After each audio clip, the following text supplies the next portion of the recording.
আগামী দিনে এটা দিয়ে আবার শুরু হলো, আগামী দিনে যদি হয় একদম পাঠিয়ে দেবো আমরা। কোনো পরিবর্তন নেই আমাদের মধ্যে, আমরা একই রকম আছি, সেই ও মাই লাভ।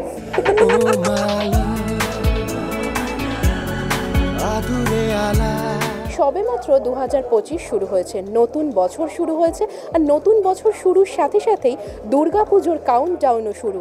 দুর্গানগরের প্রথম ঝলক প্রকাশ্যে আসার সঙ্গে সঙ্গে দুর্গাপুজোর কাউন্টডাউন শুরু হয়ে গেল।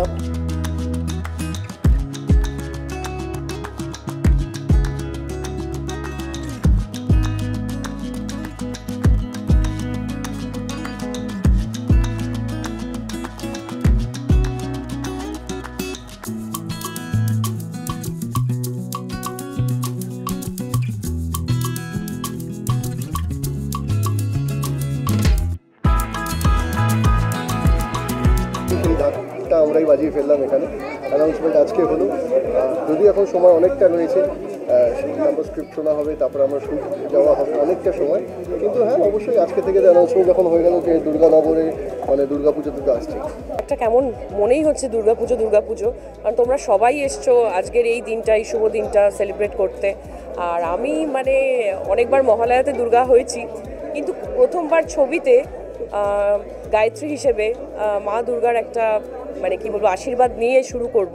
কারণ এখনও আমাদের সব, যেটা সোহম বললো যে আমাদের অনেক কিছু বাকি আছে স্ক্রিপ্ট নিয়ে বসা, কারণ এই ছবিটা ভীষণ একটা অন্যরকম ছবি।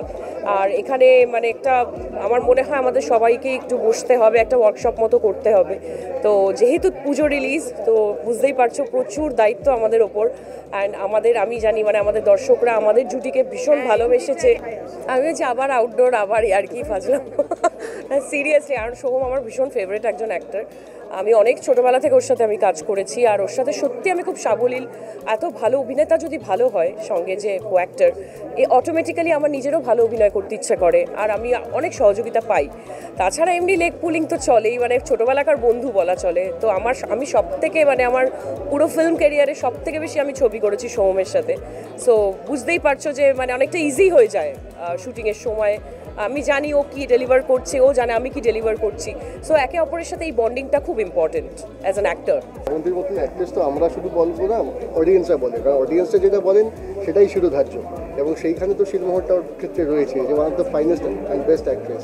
তো সুতরাং বেস্ট অ্যাক্ট্রেসকে সঙ্গে যখন সাথে পাই, তখন কী হবে, একটা টেনশন থাকে কি আমি ঠিকঠাক করতে পারবো, হ্যাঁ আমি ঠিকঠাক করতে পারবো তো পারফরমেন্সটা, কে বলছে এই কথাটা। এবং সেটা যে সুন্দরভাবে মানে ওই ক্রিকেটের মতো আর কি, কে কখন রানটা নেবে ওটা আর কি বোঝা যায় যে চলো আমি ঠুকবো নাকি ছয় মারবো। তো সেটা এরকমভাবে আন্ডারস্ট্যান্ডিংয়ে হয় সিনগুলো, এবং হয়তো সেই কারণে এতগুলো ছবি সাকসেস পেয়েছে। তো আগামী দিনে এটা দিয়ে আবার শুরু হলো, আগামী দিনে যদি হয় একদম পাঠিয়ে দেবো আমরা। কোনো পরিবর্তন নেই আমাদের মধ্যে, আমরা একই রকম আছি, সেই ও মাই লাভ।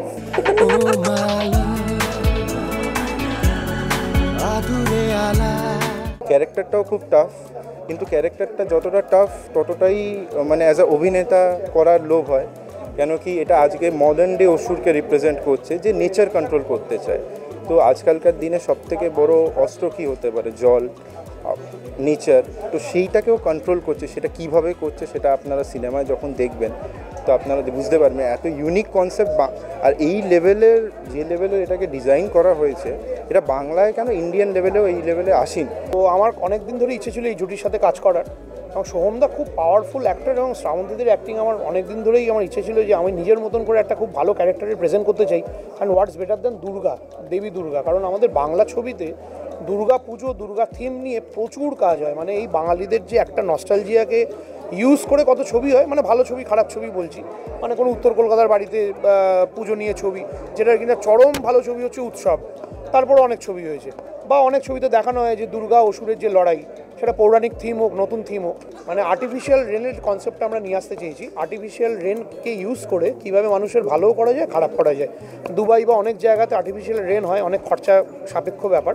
কিন্তু যদি ইন্ডিয়ার বা ভারতের অনেক ছোট ছোট গ্রাম বাংলায় বা ছোট ছোট জায়গায় যেখানে বৃষ্টির অভাবে মানুষের অনেক অসুবিধা, অনেক রোগ, বা বৃষ্টির অভাবে খরা, সেই জায়গাতে কীভাবে বৃষ্টির দ্বারা আমাদের রুদ্র মানে সোহমের ক্যারেক্টারটা ভালো করতে চাইছে, গায়ত্রী তার সাথে আছে, এবং কীভাবে আমাদের ভিলেন সেই বৃষ্টির কনসেপ্টটাকে নিয়েই মানুষের ক্ষতি করতে চাইছে। এই রেন বা বৃষ্টিকে ইউজ করেই একটি অ্যাকশন থ্রিলার দুর্গানগর। প্লিজ সবাই দুর্গাপুজোতে হলে গিয়ে দেখুন। সপ্তশ বাসু পরিচালিত ছবি দুর্গানগর, আর এই দুর্গানগর ছবিতেই আবারও জুটি বাঁধতে চলেছেন শ্রাবন্তী চট্টোপাধ্যায় এবং সোহম চক্রবর্তী। সোহম শ্রাবন্তীর জুটি দেখার অপেক্ষায় আবারও অধীর আগ্রহে দিন গুনছেন দর্শকেরা।